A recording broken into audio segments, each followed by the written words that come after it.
नमस्कार दोस्तों, आज के इस वीडियो में सीटेट दिसंबर 2021 के दिनांक 22 दिसंबर शिफ्ट के पेपर के इंग्लिश पार्ट का कंप्लीट सॉल्यूशन देखने जा रहे हैं। यदि सीटेट दिसंबर 2021 के सभी शिफ्टों के पेपर का कंप्लीट सॉल्यूशन देखना चाहते हैं तो इस वीडियो के समाप्त होने के बाद से आप इस वीडियो का डिस्क्रिप्शन जरूर चेक करिएगा। चलिए दोस्तों, आज के इस महत्वपूर्ण वीडियो को प्रारंभ करते हैं। प्रश्न संख्या 121 से 128 तक दिए गए पैराग्राफ पर आधारित पूछा गया था। पैराग्राफ के प्रश्नों को सॉल्व करने की सबसे अच्छी टेक्निक ये है कि सबसे पहले आप प्रश्नों पर एक बार नजर डाल लीजिए, ताकि जब आप पैराग्राफ पढ़ रहे होंगे तो आपको तुरंत उसका उत्तर मिल सकता है। साथ ही कुछ प्रश्न ऐसे पूछे जाते हैं जिसको हल करने के लिए पैराग्राफ पढ़ने की आवश्यकता ही नहीं होती है, तो वो आपका समय बचाएगा। इस वजह से सबसे पहले प्रश्नों को एक बार देख लेते हैं। पहला प्रश्न पूछा गया था, the ozone layer is extremely beneficial to us because, यानी कि ओजोन परत हमारे लिए इतना लाभकारी क्यों है, आपसे पूछा जा रहा है। ठीक है, अगला प्रश्न पूछा गया था, which of the following statement is not true, the hole is in the ozone layer. Ozone layer के में जो छिद्र हो रहे हैं उसके संदर्भ में कुछ यहाँ पर स्टेटमेंट दिए गए हैं और पूछा जा रहा है कि कौन सा कथन सही नहीं है। ठीक है, अगला प्रश्न देखिए, what according to the author does not cause a rise in the temperature of the atmosphere, यानी कि वातावरण के तापमान में वृद्धि का निम्न में से कौन सा कारण नहीं है। ठीक है, बात करेंगे अगले प्रश्न की। अगला प्रश्न आप अपने स्क्रीन पर देख पा रहे होंगे।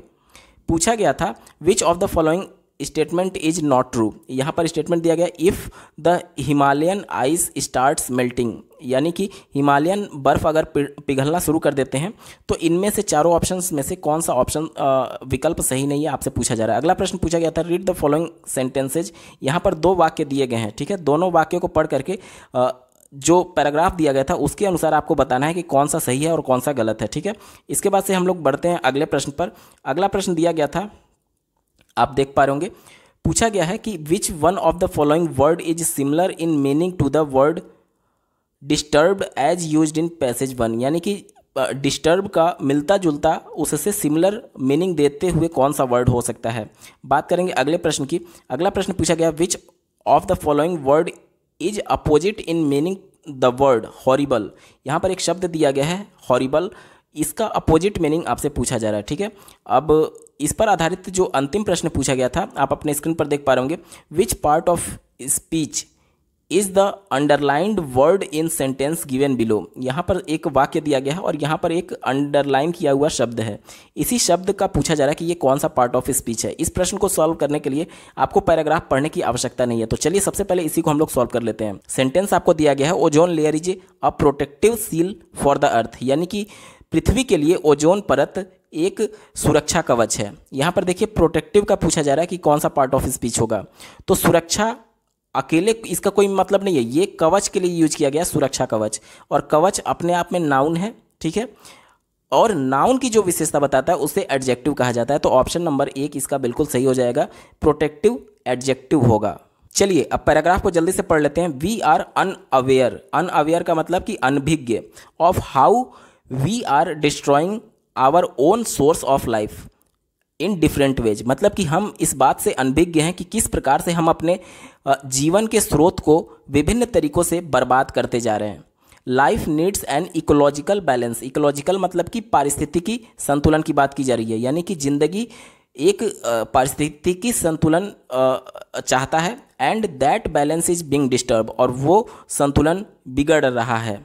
ठीक है, आगे देखिए, around the earth is a layer of air, यानी कि पृथ्वी के चारों तरफ एक वायु की लेयर है, परत है। ठीक है, and just on the top of that layer, यानी और उस लेयर के जस्ट ऊपर, उसके ठीक ऊपर, इज द ओजोन लेयर, एक ओजोन लेयर की परत है, which is a protective seal for the earth, जो कि पृथ्वी के लिए एक सुरक्षा कवच का काम करती है। But we have made holes in it which is absolutely unnecessary, लेकिन हमने इसमें कई छिद्र कर दिए हैं जो कि अननेसेसरी किया गया है, यानी कि इसकी कोई आवश्यकता नहीं थी।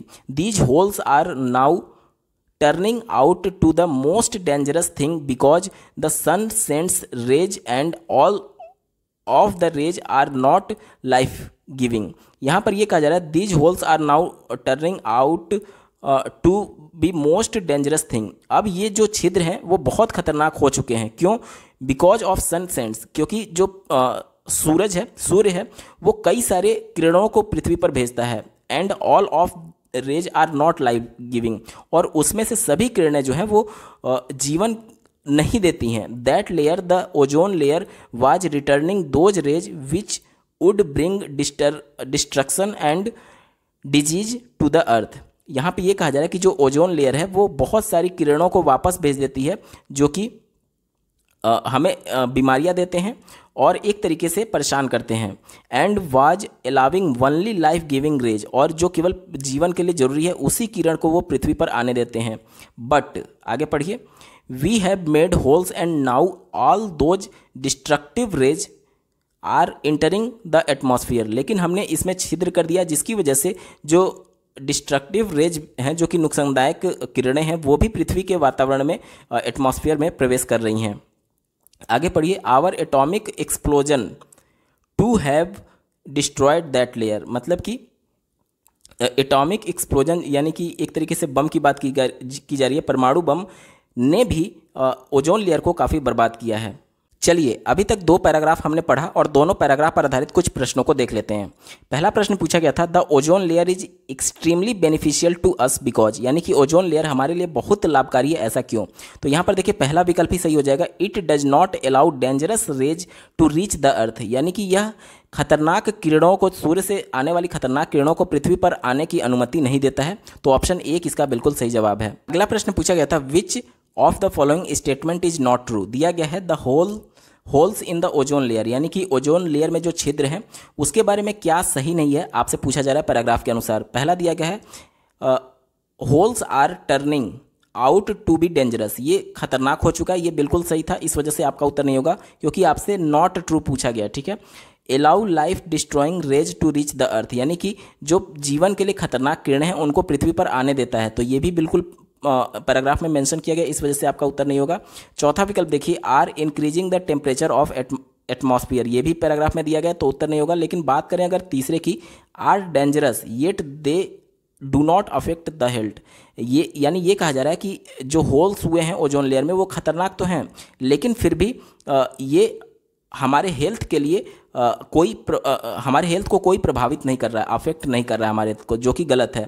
पैराग्राफ के अनुसार हमारे हेल्थ को भी प्रभावित किया जा रहा है, इस वजह से यहाँ पर चूंकि नॉट ट्रू पूछा गया था तो यही सत्य नहीं है और यही आपका उत्तर हो जाएगा ऑप्शन नंबर 3। आगे पढ़िए, बिकॉज ऑफ द एक्यूमुलेशन, यानी कि सभी के योग की बात की जा रही है, ऑफ कार्बन डाइऑक्साइड, यानी कार्बन डाइऑक्साइड गैस और मैन मेड केमिकल्स, मनुष्यों के द्वारा बनाए गए chemicals, the temperature of the atmosphere has risen as it has never risen before, यानी कि जो कार्बन डाइऑक्साइड है और मनुष्य के द्वारा बनाए गए केमिकल ने वातावरण के तापमान को बढ़ा दिया है, इससे पहले इस प्रकार के तापमान की वृद्धि पहले नहीं हुई थी।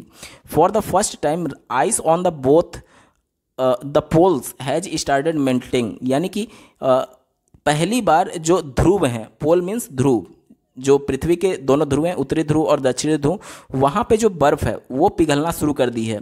If all the ice from the north and south poles melts then all the ocean will rise by 4 feet, port cities will be filled with water, यानी कि अगर उत्तरी और दक्षिणी ध्रुव के दोनों ध्रुव के बर्फ पिघल जाते हैं तो इस कंडीशन में 4 फीट जो समुद्र का स्तर है पानी का वो ऊपर उठ जाएगा और इसकी वजह से जो सिटीज़ हैं उसके नज़दीकी वो पूरी तरीके से पानी में डूब जाएंगी, ये कहा जा रहा है। आगे देखिए, the Himalayan ice has never melted, यानी कि जो हिमालयन आइस थे अभी तक नहीं पिघलते थे, अभी तक नहीं पिघले थे। It has become eternally there.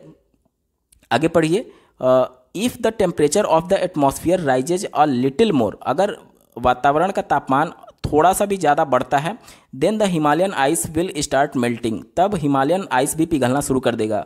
And that is a greatest danger, और ये सबसे भयानक खतरा है जो कि मंडरा रहा है। And the temperature is rising, जिस प्रकार से टेम्परेचर लगातार बढ़ रहे हैं, nobody is caring about anything, यानी कि कोई भी इसके संदर्भ में चिंतित नहीं है और केयर नहीं कर रहा है। आगे देखिए, एटॉमिक एक्सपेरिमेंट्स, यानी कि परमाणु बम को लेकर के जो एक्सपेरिमेंट किए जा रहे हैं, कॉन्टिन्यू, न्यूक्लियर एक्सपेरिमेंट्स कॉन्टिन्यू, ये सभी लगातार जारी हैं। And it is really a horrible, horrible means भयंकर। तो ये picture, if the whole Himalayan melt, तो ये बहुत भयानक पिक्चर होगा अगर पूरा हिमालयन आइस पिघल जाता है तो, ठीक है। All the seas of the world will rise by 40 feet, यानी कि अगर हिमालयन आइस पिघल जाता है तो पूरे दुनिया के जो समुद्र हैं वो 40 फीट तक ऊपर उठ जाएंगे। यहाँ पर देख लीजिए, ऑल आवर बिग सिटीज, हमारे जो सबसे बड़े बड़े शहर हैं, will be submerged under water because they are all near the ocean. हमारे देश के, हमारे विश्व के जो सबसे बड़े बड़े शहर हैं जो कि समुद्र के किनारे ही बसे हुए हैं, वो पूरी तरीके से जलमग्न हो जाएंगे, क्योंकि ऑल नियर द ओशियन, क्योंकि वो समुद्र के बिल्कुल नज़दीक में है। अगला प्रश्न पूछा गया था, what according to the author, यानी लेखक के अनुसार, does not cause a rise in the temperature, यानी कि निम्न दिए गए ऑप्शन में से जो एटमॉस्फियर है, जो वातावरण है, उसका तापमान बढ़ने के लिए कौन रिस्पॉन्सिबल नहीं है। ठीक है, नहीं पूछा जा रहा है। तो पहला देखिए, कार्बन डाइऑक्साइड का जिक्र किया गया है, तो ये उत्तर नहीं होगा।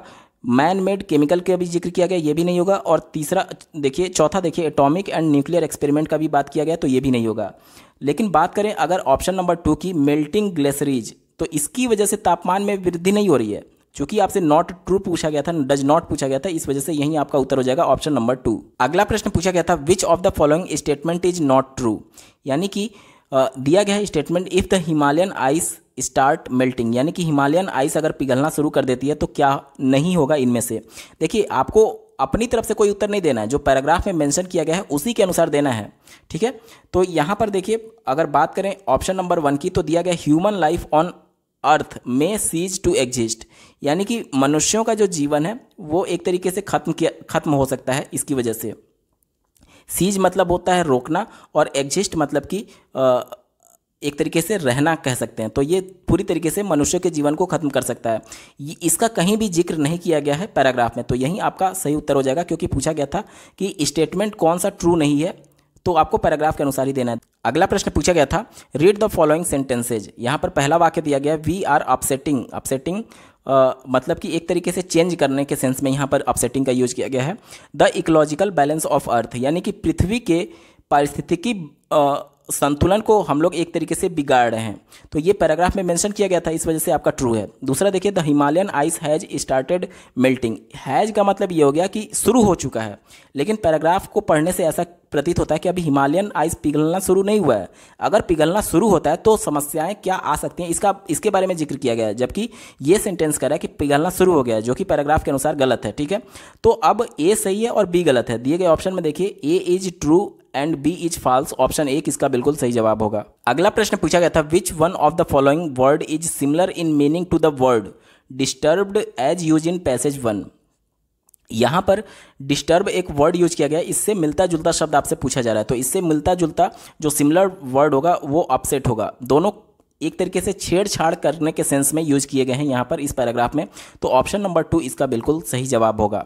दोस्तों, इस पर आधारित जो अगला प्रश्न पूछा गया था, आप देख पा रहे होंगे, which of the following word is opposite in the meaning to the word horrible as use in passage para 5। यहाँ पर जो हॉरिबल वर्ड यूज किया गया था, जिसका मतलब होता है भयानक, ठीक है, भयंकर, उसका अपोजिट यानी कि विलोम शब्द आपसे पूछा जा रहा था, तो देखिए इसका विलोम हो जाएगा प्लीजेंट, यानी कि प्लीजेंट मतलब कि खुशनुमा समझ लीजिए। तो ये भयानक था और इसका खुशनुमा हो गया, तो ये बिल्कुल अपोजिट है, तो ऑप्शन नंबर 4 इसका बिल्कुल सही जवाब हो जाएगा। दोस्तों, प्रश्न संख्या 129 से 135 तक दिए गए पैराग्राफ पर आधारित पूछा गया था, तो चलिए एक बार जल्दी से प्रश्नों को देख लेते हैं। पहला प्रश्न पूछा गया था, which of the following statement is incorrect. यहाँ पर एक वाक्य दिया गया है और इस पर आधारित पूछा जा रहा है कि कौन सा ऑप्शन गलत है। ठीक है, अब दोस्तों बात करेंगे अगले प्रश्न की। अगला प्रश्न आप अपने स्क्रीन पर देख पा रहे होंगे, स्टडी द फॉलोइंग स्टेटमेंट। यहाँ पर 2 स्टेटमेंट दिए गए हैं, criticism has many positive effects, और दूसरा दिया गया है criticism can break the spirit of a man. इसमें बोला जा रहा है कौन सही है कौन गलत, ये पैराग्राफ पढ़ करके आप समझेंगे। ठीक है, तीसरा प्रश्न पूछा गया था, while directing criticism eight other, तो यहाँ पर किसी को एक तरीके से आलोचना करना, ये क्या होगा, आगे चारों ऑप्शन में से आपसे पूछा जा रहा है। अगला प्रश्न पूछा गया था, आप अपने स्क्रीन पर देख पा रहे होंगे, दिया गया है विच of the following is not true, यानी इन चारों में से कौन सा सही नहीं है, तो आपको पैराग्राफ पढ़ करके समझ में आएगा। अगला देखिए, which one of the following word is similar in meaning of the word sparingly as used in passage 2, यानी पैराग्राफ 2 में जो एक वर्ड यूज किया गया स्पेरिंगली, इसका सिमिलर वर्ड आपसे पूछा जा रहा है। और अगला प्रश्न पूछा गया था, which one of the following is opposite, यानी विलोम कौन सा होगा इन्फर्मिटी का। ठीक है, इन्फर्मिटी का विलोम आपसे पूछा जा रहा है। और इस पैराग्राफ पर आधारित जो अंतिम प्रश्न पूछा गया था वो आप अपने स्क्रीन पर देख पा रहे होंगे, which part of speech is the underline word in the following sentence. दोस्तों इस प्रश्न को सॉल्व करने के लिए पैराग्राफ को पढ़ने की आवश्यकता नहीं है, तो चलिए सबसे पहले इसी को सॉल्व करते हैं। यहाँ पर सेंटेंस दिया गया है कि criticism should be offered whenever it is truly needed, यानी कि जब आलोचना की आवश्यकता हो तब वास्तव में इसे करना चाहिए। ठीक है, यहाँ पर देखिए वास्तव में, वास्तव किसकी विशेषता बता रहा है, जब आवश्यकता हो। और जो नीडेड यहाँ पर वर्ड है वो सेमी मॉडल वर्ब होता है या फिर कभी कभी मेन वर्ब की तरह भी यूज किया जाता है। तो चूंकि यहाँ पर वर्ब की तरह यूज किया गया है, इस वजह से जो वर्ब की विशेषता बताता है वो एडवर्ब होता है। तो दिए गए ऑप्शन में देखिए ऑप्शन नंबर 4 एडवर्ब इसका बिल्कुल सही जवाब हो जाएगा। चलिए पैराग्राफ को जल्दी से पढ़ लेते हैं। Whether you are a boss, यदि आप एक बॉस हैं, एंड स्पाउज और ए पेरेंट, और एक स्पाउज का मतलब क्या होता है, जैसे अगर आप हस्बैंड हैं तो आपकी स्पाउज आपकी वाइफ हो गई, अगर आप वाइफ हैं तो आपके स्पाउज आपके हस्बैंड हो गए। ठीक है, और ए पेरेंट यानी माता पिता। You should not go out of your way to criticise other, मतलब कि अगर इन सभी में से आप एक हैं तो आपको क्रिटिसाइज नहीं करना चाहिए, आलोचना नहीं करनी चाहिए, ये कहा जा रहा है। आगे देखिए, most of the criticism we give to the other is unnecessary, मतलब कि हम लोग ज़्यादातर जो आलोचना करते हैं उसकी आवश्यकता नहीं होती है। आगे देखिए, some can be extremely hurtful and create bigger problem than they solve, मतलब कि कई बार आलोचना से लोग बहुत ज़्यादा हर्ट होते हैं और कई बार उनके लिए बहुत बड़ी समस्या खड़ी हो जाती है जो कि वो सॉल्व नहीं कर पाते हैं। ठीक है, आगे देखिए, we should be quick to receive criticism and very slow and thoughtful in giving it, मतलब कि हमें आलोचना को स्वीकार करना चाहिए जल्दी से, लेकिन किसी के प्रति आलोचना को पास करने के लिए स्लो होना चाहिए और सोच विचार करके आलोचना करना चाहिए। आगे देखिए, Solomon wants us that we have the power to wound or break a person spirit with our criticism, यानी कि सोलोमन ये चेतावनी देते हैं कि हमारे पास ये पावर है कि हम अपने शब्दों से किसी के स्पिरिट को तोड़ सकते हैं अपने क्रिटिसिज्म के माध्यम से, यानी अपनी आलोचना के माध्यम से। आगे देखिए, it can literally change the course of their lifes, ये उनके जीवन के एक तरीके से जीवन को बदल सकता है। In Proverbs 18:14 Solomon says the spirit of man will be sustain his infirmity but a wounded spirit who can bear. आगे पढ़िए, in other words a man or woman can usually find the strength to deal with a physical injury or illness but Solomon says that a wounded spirit can be truly unbearable, मतलब कि Solomon ये कहते हैं दूसरे शब्दों में कि कोई व्यक्ति या फिर कोई आदमी या फिर औरत यूजुअली किसी भी फिजिकल इंजरी यानी किसी भी चोट को सहने के लिए वो ताकत इकट्ठी कर लेता है, लेकिन अगर उसकी आत्मा अगर घायल हो गई है तो वह उसके लिए असहनीय दर्द होता है। बात करेंगे अगले, यहाँ पर पैराग्राफ की दिया गया है, दिस ब्रिंग्स सेड्स constructive criticism is very important, यानी कि जो क्रिटिसिज्म कंस्ट्रक्टिव है, जो किसी का जीवन बनाने के लिए, वो बहुत ज़्यादा महत्वपूर्ण होता है, and necessary part of life, और हमारे जीवन के लिए बहुत उपयोगी है।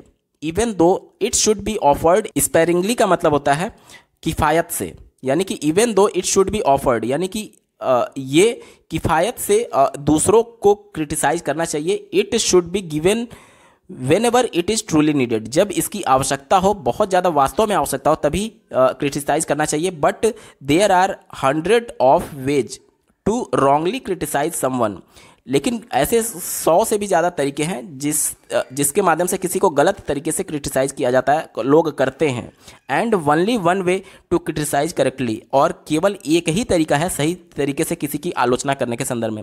First we should not criticise when we are angry, जब हम गुस्से में हो तब किसी की आलोचना नहीं करनी चाहिए। Remember that only valid purpose of criticising any one is to bring about a positive change, यानी कि ये याद रखिए कि किसी को क्रिटिसाइज करना केवल उसका उद्देश्य यही होना चाहिए कि उसमें कोई पॉजिटिव चेंज आए उसके जीवन में।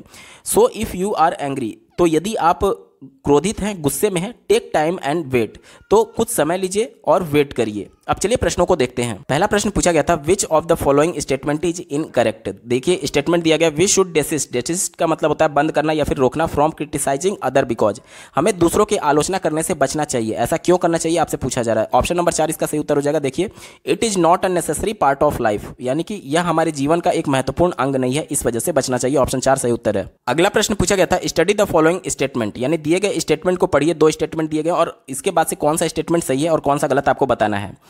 पहला दिया गया है criticism has many positive effects. देखिए पैराग्राफ के अनुसार क्रिटिसिज्म का एक ही पॉजिटिव इफेक्ट है कि किसी के जीवन में आप सकारात्मक परिवर्तन लाई, जबकि यहाँ पर मेनी कहा जा रहा है, इस वजह से ये विकल्प गलत हो गया। दूसरा देखिए criticism can break the spirit of a man, spirit मतलब कि आत्मा, यानी कि आलोचना किसी की आत्मा को तोड़ सकता है, ये कहा जा रहा है, ये विकल्प बिल्कुल पॉजिटिव है, पैराग्राफ में मेंशन किया गया। तो यानी ए इज फॉल्स और बी इज ट्रू।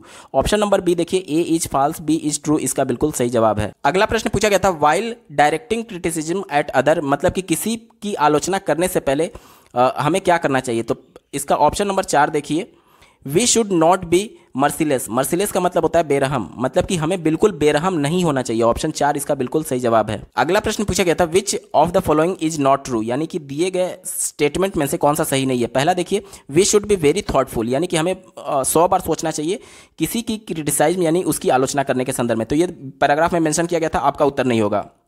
दूसरा देखिए it is not easy to deal with an emotional hurt, यानी कि जो पैराग्राफ में मेंशन किया गया था कि स्पिरिट यानी लोगों की जो आत्मा है वो कई बार हर्ट हो जाती है, तो ये इमोशनल हर्ट उसी से जुड़ा हुआ है, दिया गया था पैराग्राफ में, आपका उत्तर नहीं होगा।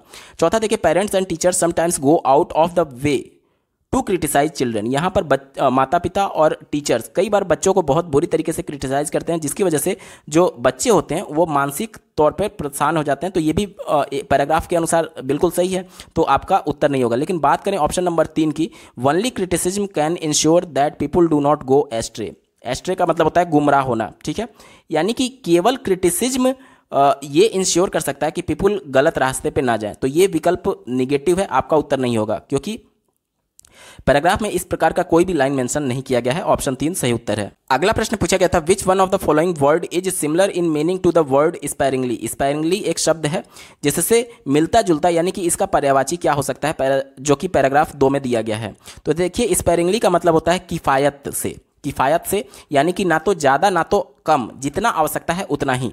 तो इसका ऑप्शन नंबर 2 देखिए मॉडरेटली, इसका बिल्कुल सही जवाब हो जाएगा। मॉडरेट का मतलब कि बहुत ज़्यादा भी नहीं बहुत कम भी नहीं, मतलब कि जितना किफ़ायती है उतना ही, तो ऑप्शन नंबर 2 सही उत्तर है। अगला प्रश्न पूछा गया था which one of the following word is opposite is meaning to the word infirmity. Infirmity शब्द का मतलब होता है दुर्बलता, और इसका विलोम शब्द आपसे पूछा जा रहा है, तो दुर्बलता का विलोम क्या हो जाएगा, स्ट्रेंथ हो जाएगा। ऑप्शन नंबर 1 स्ट्रेंथ इसका बिल्कुल सही उत्तर है। अगला प्रश्न पूछा गया था semantics deals with the level of. Semantics का मतलब होता है अर्थ विज्ञान, तो ये अर्थ विज्ञान किस में डील करता है, मीनिंग ऑफ लैंग्वेज, मीनिंग मतलब भी उसका अर्थ ही होता है, ठीक है, तो meaning of language option number 1 इसका बिल्कुल सही जवाब हो जाएगा। अगला प्रश्न पूछा गया था the strategies for teaching learning the languages as first second and third language पूछा जा रहा है, यानी कि ये कहा जा रहा है कि जो भाषा सीखने की स्ट्रैटेजी है वो पहली भाषा, दूसरी भाषा और तीसरी भाषा सीखते समय कैसी होनी चाहिए। पहला विकल्प दिया गया है शुड बी सेम, यहाँ पर देखिए फर्स्ट लैंग्वेज जो होगा वो बच्चे का मदर टंग होगा। मदर टंग उसको कहीं से सीखना नहीं पड़ता है, बल्कि वो भाषा को खुद अर्जन किया हुआ है वातावरण में। जब बच्चा पैदा होता है तो अपने आस पड़ोस माता पिता को हिंदी बोलते हुए देख रहा है और इसी वजह से वो हिंदी भाषा को एडॉप्ट कर लेता है। और अगर कोई अमेरिका में पैदा हुआ होगा बच्चा तो जाहिर सी बात है उसको इंग्लिश इन्वायरमेंट मिला होगा, तो इंग्लिश वो भाषा को अर्जित कर लेता है। तो फर्स्ट लैंग्वेज जो है वो वातावरण से अर्जित किया जाता है, बाकी जो सेकेंड लैंग्वेज है और थर्ड लैंग्वेज है वो बच्चे को पढ़ाया जाता है औपचारिक रूप से, ठीक है। या फिर ये भी हो सकता है कि सेकेंड लैंग्वेज भी उसको इन्वायरमेंट का माहौल मिल गया तो वो भी उसको अर्जित कर सकता है। तो ये पहला विकल्प देखिए कह रहा है should be the same process, तो सेम नहीं है, सबका अलग अलग है। पहला लैंग्वेज तो वो इन्वायरमेंट से अर्जित कर ले रहा है और दूसरा और तीसरा लैंग्वेज उसको औपचारिक रूप से सीखना पड़ा है स्कूल या फिर कॉलेज में, ठीक है। तीसरा देखिए should only focus on their grammatical aspects, language को ये बोला जा रहा है कि केवल ग्रामर आप पढ़ाइए, तो क्या बच्चा उस भाषा में निपुण हो पाएगा, नहीं हो पाएगा। क्यों? क्योंकि जब तक बच्चे को आप वातावरण नहीं देंगे, उसको एक्सप्रेस करने का मौका नहीं देंगे, तब तक वो बच्चा उस भाषा को सही प्रकार से नहीं सीख सकता है। तो यहाँ पर केवल ग्रामेटिकल एस्पेक्ट्स ठीक है। देखिए वनली और केवल जैसे शब्द हमेशा विकल्प को निगेटिव करते हैं, ये विकल्प कभी हो ही नहीं सकता, ठीक है। चौथा देखिए should focus only on product, यहाँ पर देखिए वनली केवल आ गया। हिंदी में केवल एकमात्र ऐसे शब्द और अंग्रेजी में वनली अगर आता है तो वो हमेशा ऑप्शन को निगेटिव कर देता है। चौथा भी विकल्प गलत हो गया। एक ही विकल्प बचा, देखिए डिमांड डिफरेंट प्रोसेसेस, ये दूसरा विकल्प बिल्कुल पॉजिटिव है और यही उत्तर होगा, डिमांड डिफरेंट प्रोसेसेस, क्योंकि ये हो सकता है कि फर्स्ट लैंग्वेज तो उसने अर्जित कर लिया है, अब फर्स्ट लैंग्वेज में उसे सब कुछ भाषा में आ गया है, केवल अब उसको ग्रामेटिकल एस्पेक्ट उसमें पढ़ाना है। जैसे भाषा को जैसे जिस प्रकार से उसके माता पिता या फिर वातावरण में बोला जाता होगा उसी प्रकार से वो भाषा को अर्जित किया है, उसने ग्रामेटिकल एस्पेक्ट्स पे ध्यान नहीं दिया है। जो वातावरण में सीखा, गलत सही जो भी बोला गया उसी को उसने सीख लिया, तो अब उसको ग्रामर बताना होगा, ठीक है। लेकिन जो सेकेंड लैंग्वेज है उसको स्टार्टिंग से बताना होगा, उसके अल्फ़ाबेट्स, लिपि, स्क्रिप्ट, ये सभी बताना होगा, तो सभी का प्रोसेस अलग होगा, डिफरेंट होगा। तो यही बोला जा रहा है ऑप्शन 2 में कि डिमांड डिफरेंट प्रोसेसेस, ऑप्शन 2 बिल्कुल सही जवाब है। अगला प्रश्न पूछा गया था ESL स्टैंड फॉर, तो इसका फुल फॉर्म हो जाएगा English as a second language, option number 2 बिल्कुल सही जवाब है। अगला प्रश्न पूछा गया था चिल्ड्रंस लिसनिंग यानी कि सुनना, स्पीकिंग यानी कि बोलना, रीडिंग यानी कि पढ़ना और राइटिंग यानी कि लिखना, ये चारों स्किल्स आर डेवलप्ड, ये कैसे डेवलप होते हैं। पहला विकल्प देखिए कहा गया है इन लीनियर यानी कि रैखिक दिशा में, और आइसोलेटेड, आइसोलेटेड मतलब एक दूसरे से अलग होना, मतलब कि एक रैखिक दिशा में सीखे जाते हैं और एक दूसरे से अलग है, ये विकल्प गलत है। क्योंकि ऐसा नहीं है कि जब बच्चा सुन रहा होगा यानी सुनने की कौशल को विकसित कर रहा होगा तो बोल नहीं रहा होगा, या फिर पढ़ना विकसित करते समय वो लिख नहीं रहा होगा। ये चारों प्रोसेस जो होते हैं वो इंटरकनेक्टेड होते हैं, और यहाँ पर आइसोलेटेड बोला जा रहा है, अलग बोला जा रहा है, इस वजह से गलत हो गया। तीसरा देखिए in such a way that first productive skill क्या होता है, तो वो ऐसे कौशल, भाषा का ऐसा कौशल जिसके माध्यम से भाषा को प्रोड्यूस किया जाता है। देखिए प्रोडक्टिव, यहाँ से कोई ना कोई प्रोडक्ट प्रोड्यूस किया जा रहा है, यानी कि भाषा को बनाया जा रहा है। अब भाषा को आप कैसे बना सकते हैं, या तो बोल करके या तो लिख करके, तो स्पीकिंग और राइटिंग जो है वो प्रोडक्टिव स्किल है। और दूसरा दिया गया है रिसेप्टिव स्किल, रिसेप्टिव स्किल मतलब कि भाषा को आप कैसे प्राप्त कर सकते हैं। किसी ने बोला और आपने सुन लिया तो ये रिसिप्ट हो गया, रिसेप्टिव स्किल हो गया, कि मतलब आपने उसकी भाषा को अर्जित किया, सुना, रिसीव किया, ठीक है। इसी प्रकार से कोई लिखित है, रीडिंग लिखित अभिव्यक्ति है तो उसको आपने पढ़ लिया, तो ये रिसेप्टिव स्किल हो गया कि आपने एक तरीके से पठन कौशल के माध्यम से उस लिखित भाषा को पढ़ा।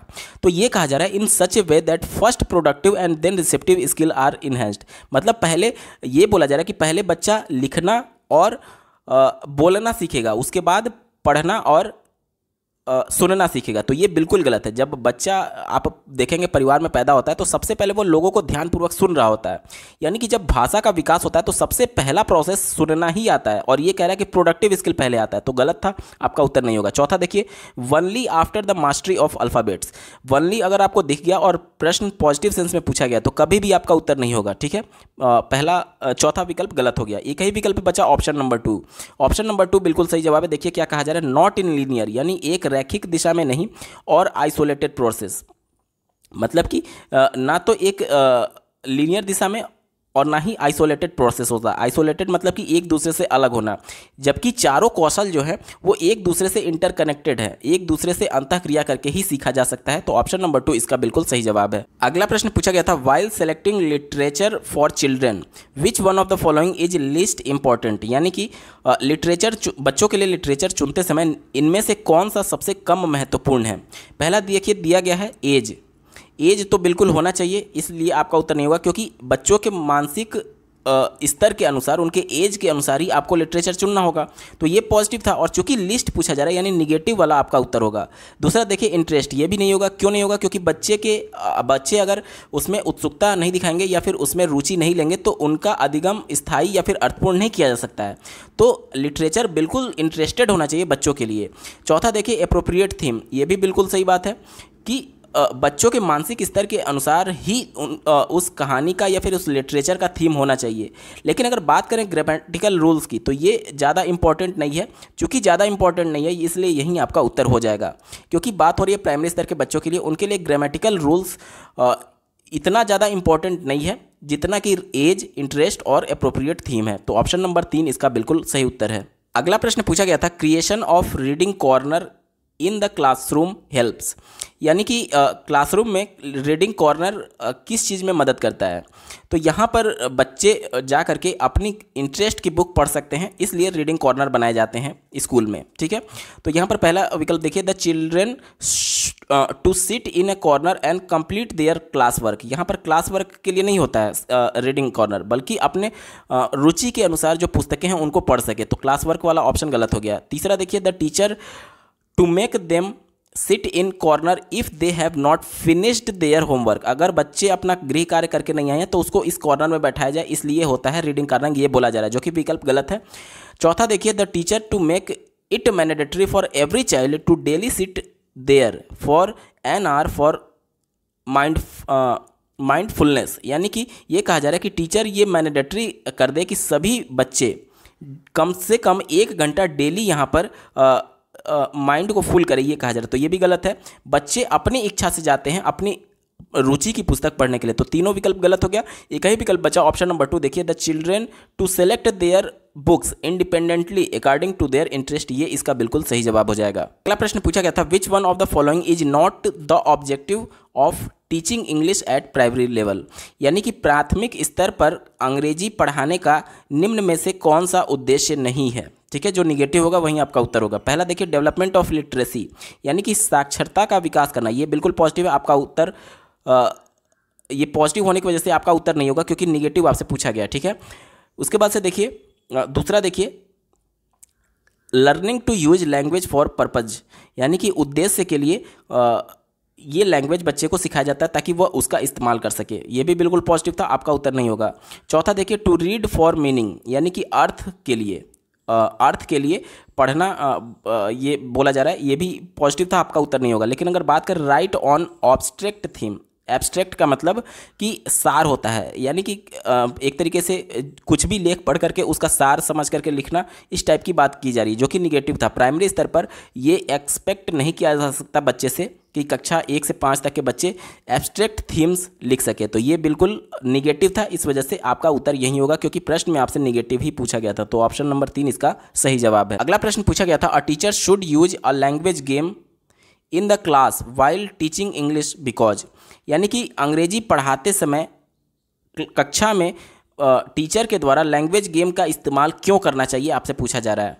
ऑप्शन नंबर 1 देखिए, इट एड्स, यानी कि language game aids variations to a lesson and provides a possible incentive to use the target language, यानी कि एक तरीके से ये ठहराव लेसन में लाता है, साथ ही साथ incentive to use target language, यानी कि जो टारगेट लैंग्वेज है अंग्रेजी है उसको सीखने में बच्चों को मदद करता है, क्योंकि जैसे ही आप उसको लैंग्वेज गेम खेलना सिखाएंगे तो वो जो एक बोर महसूस कर रहा था अंग्रेजी पढ़ते समय, वो लैंग्वेज गेम की वजह से उसमें फिर से इंटरेस्ट आएगा और पॉसिबल, यानी कि एक तरीके से ठहराव होगा, जो उसमें एक तरीके से बोर चीज़ें वो महसूस कर रहा था वो ठहराव होगा, और वेरिएशंस उसको देखने को मिलेंगे लेसन में, और एक तरीके से उसमें इंटरेस्ट की वजह से वो अच्छे से सीख सकता है। तो ऑप्शन 1 इसका पॉजिटिव था, यही आपका उत्तर हो जाएगा। अगला प्रश्न पूछा गया था, the material used by a language teacher to make his teaching learning process effective is, यानी कि एक भाषा शिक्षक के द्वारा टीचिंग लर्निंग प्रोसेस को इफेक्टिव बनाने के लिए कौन सा मटेरियल यूज किया जाता है, तो ये होता है teaching learning material. Option number 3 इसका बिल्कुल सही जवाब है। अगला प्रश्न पूछा गया था, knowledge of more than one language, यानी एक से ज़्यादा भाषा का ज्ञान, आगे विकल्प दिए गए हैं, आपको बताना। पहला देखिए, बिकम्स अ बर्डन, बर्डन मतलब होता है बोझ, to the teacher in the language classroom, यानी कि लैंग्वेज भाषा की कक्षा में टीचर के लिए ये एक बोझ है, जो कि गलत है, क्योंकि एनसीएफ 2005 ये कहता है कि अगर बहुभाषिकता कक्षा है तो ये एक संसाधन के रूप में देखा जाना चाहिए, ना कि बोझ के रूप में देखा जाना चाहिए, तो ये गलत हो गया। दूसरा देखिए, configures the learner while learning in a new classroom, configures का मतलब ये होता है कि आकार देना या फिर शक्ल देना, तो ये कह रहा है कि ये लर्नर्स को लर्निंग न्यू क्लासरूम यानी अगली कक्षा में जाने पर उनकी मदद करता है। देखिए, ये लैंग्वेजेज जो होते हैं वो मदद नहीं करता, लैंग्वेजेज भाषा दूसरी भाषा को सीखने में मदद कर सकते हैं, लेकिन किसी दूसरे कॉन्सेप्ट को सीखने में खास मदद नहीं करते हैं, इस वजह से निगेटिव होने की वजह से आपका उत्तर नहीं होगा। चौथा देखिए, becomes N interference in learning new language, यानी ये कहा जा रहा है कि नई भाषा नए लैंग्वेज को सीखने में ये इंटरफियर यानी कि एक तरीके से बाधा उत्पन्न करता है, जो कि गलत है। लेकिन अगर बात करें ऑप्शन नंबर 3 की, it is very helpful, very helpful in teaching and learning a new knowledge, new language. यानी कि अगर बच्चा एक से ज़्यादा भाषा को जानता है तो ये उसकी मदद करेगा टीचिंग और लर्निंग अ न्यू लैंग्वेज, एक नई भाषा को सीखने में। कैसे मदद करता है इसको समझिए। जैसे हिंदी में बच्चा पहले से जानता है कि कर्ता क्या है, कर्म क्या है, तो ये सभी चीज़ें आप अंग्रेजी में भी देखेंगे तो वही सब चीज़ें, ग्रामेटिकल चीज़ें, सब्जेक्ट हो गया, उसके बाद से ऑब्जेक्ट हो गया और वर्ब हो गया, ये सभी चीज़ें इंग्लिश में भी हैं, बस उसका नाम बदला हुआ है। तो कहीं ना कहीं एक दूसरे लैंग्वेज में को रिलेशन होता है। चाहे कोई भी भाषा आप देखिए, ग्रामेटिकल सब में सब्जेक्ट होगा ही होगा, सब में वर्ब होगा ही होगा। तो ये सभी चीज़ें एक दूसरे लैंग्वेज में कोरिलेट करने की वजह से ये बच्चे को हेल्प करता है उस नए भाषा को सीखने और पढ़ने में। ठीक है, तो ऑप्शन नंबर 3 सबसे अप्रोप्रिएट था, यही आपका उत्तर हो जाएगा ऑप्शन 3। अगला प्रश्न पूछा गया था, for teaching children in class 1 we should more frequently use. यानी कि कक्षा 1 के बच्चों को पढ़ाते समय हमें फ्रिक्वेंटली क्या यूज करना चाहिए इन चारों ऑप्शन में से। पहला देखिए, ग्रामर गेम्स दिया गया है। कक्षा 1 का बच्चा है, उसके लिए ग्रामर उतना इंपॉर्टेंट नहीं है जितना कि उसके लिए लय और एक तरीके से सॉन्ग्स यानी कि लय के माध्यम से उसको पढ़ाना। तो ग्रामर बिल्कुल नहीं होगा, आपका उत्तर गलत होगा। कक्षा 1 का बच्चा है, ध्यान से समझिएगा। दूसरा दिया गया ब्रेन स्टॉर्मिंग। ब्रेन स्टॉर्मिंग का मतलब ये होता है कि मानसिक उद्वेलन, प्रॉब्लम को सॉल्व करने के लिए ब्रेन स्टॉर्मिंग किया जाता है फॉर वोकेबलरी बिल्डिंग। बच्चा कक्षा 1 का है, इस समय उसमें वोकेबलरी बिल्डिंग के लिए ब्रेन स्टॉर्मिंग नहीं किया जा सकता, ये विकल्प निगेटिव था, आपका उत्तर नहीं होगा। चौथा देखिए, the approach to teach them how to write different genres. तो ये कक्षा 1 के लिए अप्रोप्रिएट नहीं है, गलत होगा। एक ही विकल्प बचा ऑप्शन 3। देखिए, राइम्स एंड सॉन्ग्स।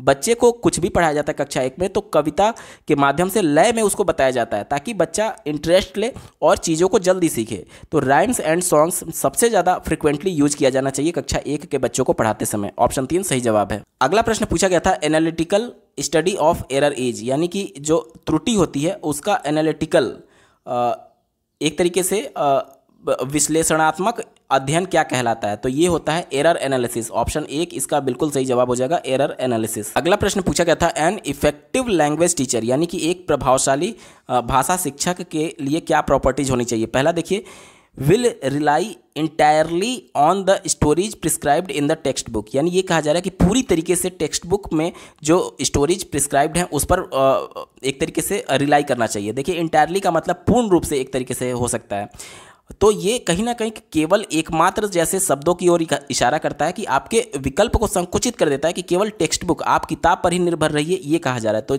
ये तो बिल्कुल नेगेटिव था, इस वजह से आपका उत्तर नहीं होगा। ठीक है, उसके बाद से तीसरा देखिए, will write some short stories for the children. यहाँ पर राइट करने की बात की जा रही है, बच्चे को लिख करके आप दे दीजिए स्टोरी। ये कहा जा रहा है कि टीचर बच्चे को लिख करके देगा, तो इसमें बच्चे इंटरेस्ट नहीं लेंगे जब तक आप उसको कहानी खुद नहीं सुनाएंगे, वो माहौल क्रिएट नहीं करेंगे, तब तक बच्चा वो पढ़ने नहीं जा रहा है। तो ये गलत था, निगेटिव था, आपका उत्तर नहीं होगा। चौथा देखिए, विल अवॉइड टेलिंग स्टोरीज। यहाँ पर ये कहा जा रहा है कि टीचर को अवॉइड करना चाहिए बच्चे को कहानी सुनाने से, तो विकल्प तो यहीं तक निगेटिव हो गया।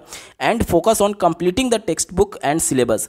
यानी कि ये कहा जा रहा है कि बच्चे का सिलेबस और टेक्स्ट बुक यानी कि उसकी किताब खत्म हो जाए, बस इस पर फोकस करना चाहिए, तो बिल्कुल निगेटिव है, आपका उत्तर नहीं होगा। एक ही विकल्प बचा ऑप्शन नंबर 2। देखिए क्या कहा जा रहा है, विकल्प 2 ये कह रहा है, विल चूज एज अप्रोप्रिएट। यानी कि टीचर को बच्चे की आयु वर्ग के अनुसार अप्रोप्रिएट स्टोरी यानी कहानी को चुनना चाहिए। The children from children's literature यानी बच्चों के साहित्य से बच्चों के मानसिक स्तर के आधार पर ही उनके लिए अप्रोप्रिएट स्टोरी चुनना चाहिए। तो ये सबसे ज़्यादा पॉजिटिव था और यहीं आपका उत्तर हो जाएगा ऑप्शन नंबर 2। अगला प्रश्न पूछा गया था, a teacher uses real objects to teach children new words because. यानी कि नए शब्दों को सिखाने के लिए टीचर रियल ऑब्जेक्ट यानी वास्तविक चीज़ों का यूज क्यों करता है, ये आपसे पूछा जा रहा है। तो देखिए सबसे अप्रोप्रिएट आंसर वही होगा जिसमें ये कहा जाए कि वास्तविक चीज़ें देख करके बच्चे अपने रोज़मर्रा के लाइफ से उसको को रिलेट कर पाते हैं। जैसे कि मान लीजिए कोई कॉन्सेप्ट बच्चे को सिखाना है, तो अगर उसने वो चीज़ें परिवेश में देखी हैं, जैसे मान लीजिए बकरी के बारे में बताना है, तो अगर वो बकरी पहले से परिवेश में देखा है तो उसको अर्थपूर्ण तरीके से उसका चित्र देख करके बताया जा सकता है। यानी कि वो कहीं ना कहीं उसके रियल वर्ड से वो एसोसिएट हो रहा है। तो ऑप्शन नंबर 3 देखिए, it helps children to associate words with object they see in real life. यानी अपनी वास्तविक जीवन में वो जिन चीज़ों को देख रहे हैं, जिन ऑब्जेक्ट्स को देख रहे हैं, उनसे वो कोरिलेट कर पाते हैं, एसोसिएट कर पाते हैं उस वर्ड को। इस वजह से ऑप्शन नंबर 3 इसका बिल्कुल पॉजिटिव होगा। अन्य विकल्पों पर एक बार नज़र डाल लेते हैं। पहला विकल्प ये कह रहा है it helps in teaching correct spelling.